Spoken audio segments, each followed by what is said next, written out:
What's up, guys? Welcome back to my channel. I'm Bryce, and today I'm going to read in chapter 6 of The Parker Inheritance. Let's begin.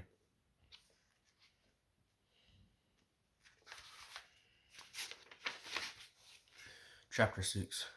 Candace poked her head into her mother's office to tell her what they were up to.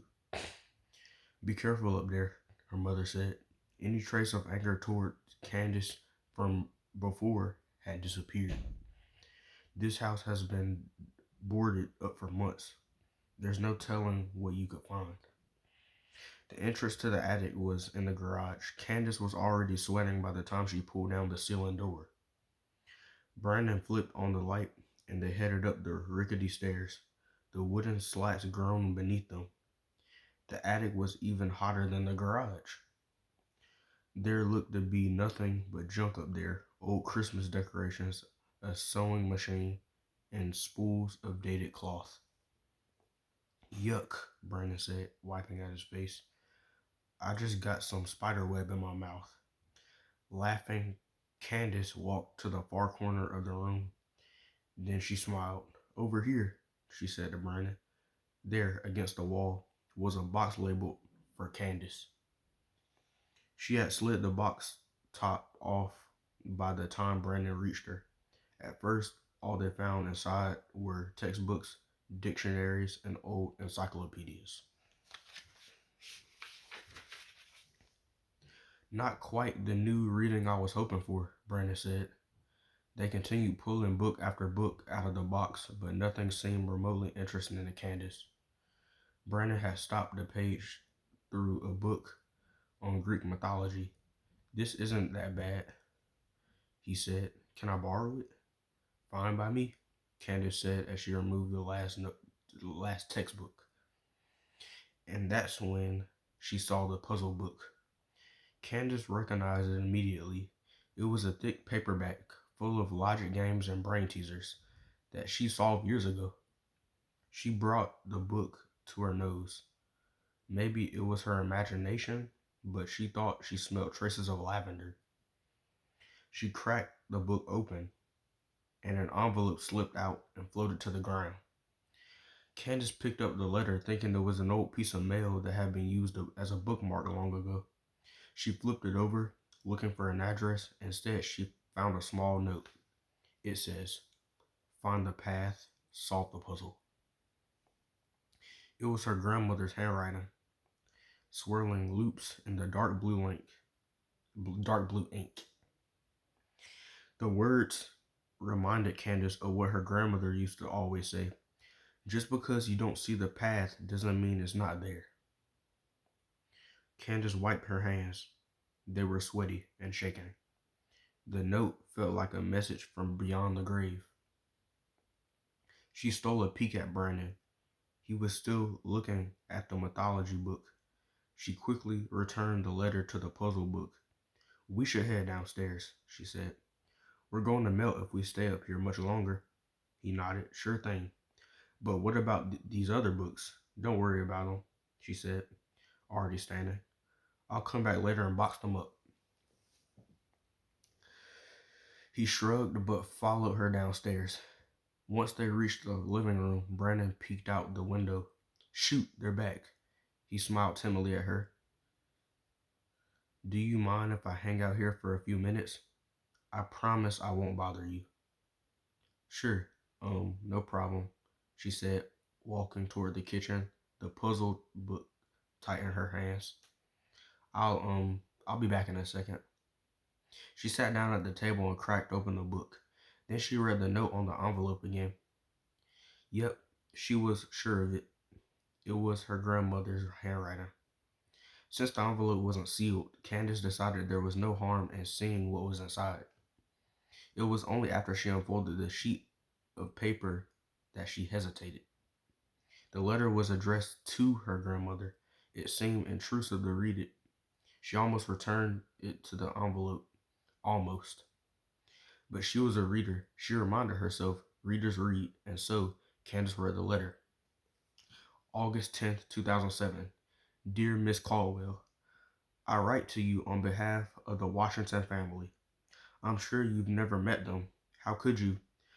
The Allen boys ran them out of Lambert long before you arrived in the city, and when the Washingtons appealed for justice, city officials denied them at every turn. Enoch, Leanne, and Siobhan Washington became the newest victims of the city's long-standing discrimination against black people. I love Siobhan, and that is why I spent 30 years destroying the Allens step by step. My first strike was physical, and then I wrecked them financially. I was the majority owner of the corporation that bought out Allen Textiles. I purchased Solara Industries simply so I could move their plant out of Lambert, ruining the Allens' land lease. My goal was to wreak havoc not only on the Allens but the entire city. It seemed fitting, but Siobhan Washington still cared for Lambert. She asked me to show compassion. Unlike her father, unlike me, she believed in the balance of justice and forgiveness. And even now, 7 years after her death, I cannot deny her. Thus, I have created an opportunity for Lambert to earn back everything I took from the city, a fortune totaling $40 million at my last reckoning.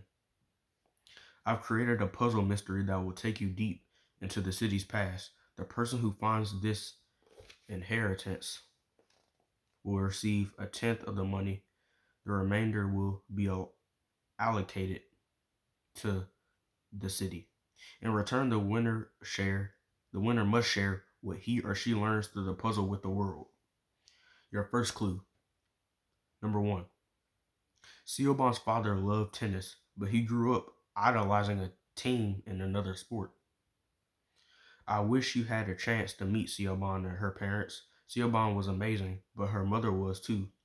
Leanne Washington's days as a volunteer at her church did more for Lambert's children than most people will ever know. Like her mother, Siobhan believed in giving people second chances, or in my case, 3. She was truly greater than the sum of her parts. Beautiful, smart, educated, compassionate. She loved laughter and literature and math. And she was beauty personified on the tennis courts.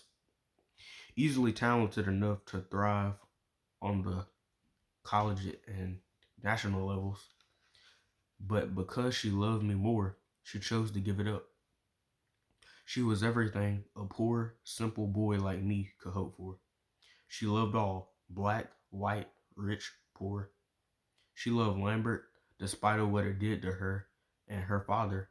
She loved me even after I became a ghost of my former self. Here lies your challenge.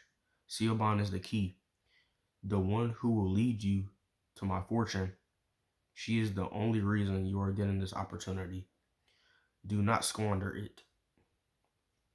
I have sent similar versions of this letter to the mayor, the school district superintendent, the chair of the school board, and the editor of Lambert Trader.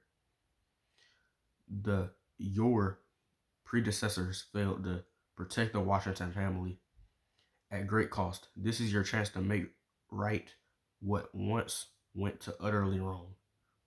So utterly wrong. This is your chance to create a better world for your grandchild. But do not delay.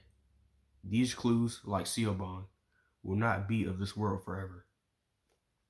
Hoping to find another page, Candace looked in the envelope, but it was empty. That was all there was to the letter. Who had written it? Why had he left it unsigned? And what was it still doing in her grandmother's attic? Candace placed the letter on the table, then wiped her still clammy, sweaty hands on her jeans. She had never heard of Enoch or Leanne Washington, nor had she heard of Siobhan, whose name she pronounced in her head Siobhan. That's how I pronounce it too. All she knew was that Enoch Washington and his family were black, and the Allens were rich and powerful and white. When she had told her friend she was moving to Lambert for the summer, a city in the deep south, fifth, barely a fifth size of Atlanta, Dee Dee had genuinely worried that Candace and her mom would be attacked by men in white robes on horseback. Candace's father, who was supposed to be chauffeuring the girls to the mall and not listening in on them, quickly jumped into the conversation, telling them that they didn't need to worry about the Ku Klux Klan, especially in a progressive city like Lambert. Candace didn't exactly believe her father, but she also didn't know enough about the city to disagree with him. Even if Lambert was progressive now, progressive, though, could her father say the same about the city when the Washingtons lived there, whoever they were? She ran her thumb over her grandmother's handwritten words. Find the path, solve the puzzle. What if her grandmother hadn't made a mistake? What if there was a treasure? What if her grandmother had put the letter there on purpose for her? And that is chapter 6. So tomorrow I'll be reading chapter 7. And that's about it. Peace out.